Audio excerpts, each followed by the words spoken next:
Welcome, everyone. Here's another cool historical action figure. I love historical action figures. I'm sick and tired of military 12-inch things. I mean, they basically start to all look the same. Military outfits aren't that different.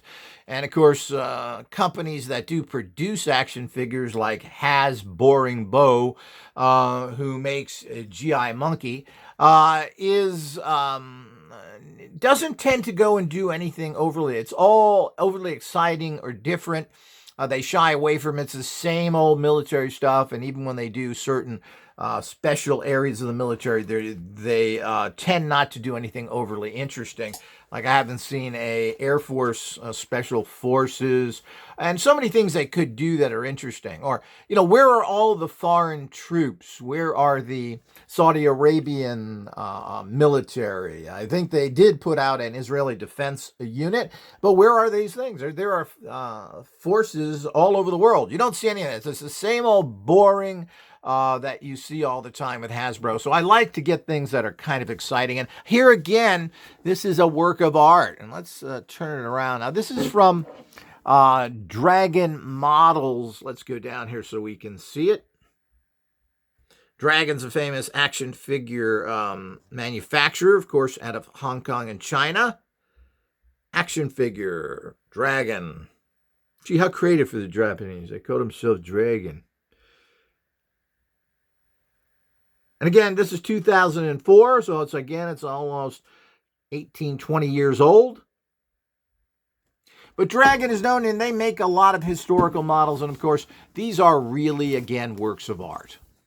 Let's open this up, and of course, it has Attilla the Hun figure on the front, which is from, I don't know if we really know what Attilla the Hun looked like, but this certainly seems to be a rendering that's interesting. It goes into the traditional outfit. So let's open this up and show you exactly what's in here. And again, as I said, very well sculptured. Everything is beautiful. It's historically correct. And apparently this came from what would be considered here trains, etc. And it was $48. These are not cheap. And this is 20 years ago, or maybe they've had it in their shop for a while, but we just don't know. It's got the authentic outfits, the tunic, the particular type of hat they wore. It's got an actual arrows with a holder. You've got the nice sword. You've got the actual bow over here. Again, that's a traditional bow. And of course, the traditional cloak they wore. So it's, really beautifully well done, highly articulated. And let's get a good shot of that face there. And as I said, it's well sculptured. I believe that is at least what we think is Attilla the Hun's face. And they did do it very well. Even though it seems like the head may be starting to discolor a little over age. Sometimes that happens. And of course, these are highly articulated. You can really move these and pose them in any kind of action figures you like. Action pose, I should say. Here's the bottom of the box.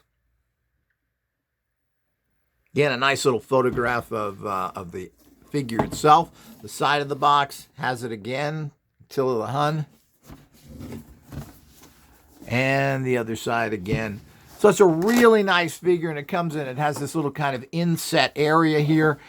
So the actual cloak and bow can be put there. So what a beautiful figure. I mean, I'm probably going to take this crap off here when I display it more officially. But a lot of times I just display it with that and with the box closed as well, because it's quite an artistic picture there. And you get some really nice stuff here as we... for a display. So this is like buying an expensive statue of something. So if you want a carved statue that does nothing and generally is not in color or posable, you could spend $150, $250 to get a high quality statue made out of some sort of junk resin or other things. Or if you got something metal, it'd probably cost you hundreds. Here's a great display item. I mean, this is a historical figure. And, the Huns almost took over most of the world and certainly lots of Europe. So this is a very important area of history that very few people really know of. We just kind of ignore it because they didn't stay all that long, and they were unable to hold ground and conquer ultimately for long periods. But what a little work of art this is. People have no idea the kind of work it takes to manufacture something like this. Get the right cloths, make the molds up for the arrows and the swords and all that goes with that. And to keep things historical. You've got to make these molds. A lot of work making everything, people. Manufacturing is very difficult. And something like this certainly is a treasure. And again, you can find these online if you want to get them. I'm not sure the cost there. They are running $50 to $100 generally to get something like this.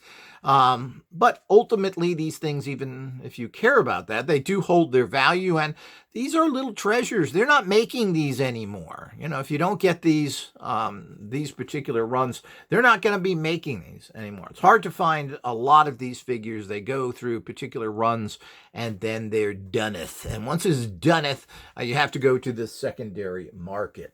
So, and the way the world and the economy is going, a lot of little businesses like this won't have the money to put these out again. So what a little treasure, extremely well made, nice little window box, very nice to display, beautiful picture on the front here, showing you the actual figure that's inside. Everything is done well, highest quality, lots of posability here and articulation. I don't know how many highly flexible, authentic uniforms, triple jointed arms and legs allow the figure to perform difficult poses. Each piece of equipment is accurately reproduced. So, and it's true, this is all really historical. I mean, this is like learning history the fun way. So it is really exciting to be able to own and have something like this. And we have many more historical figures to come. Stay tuned.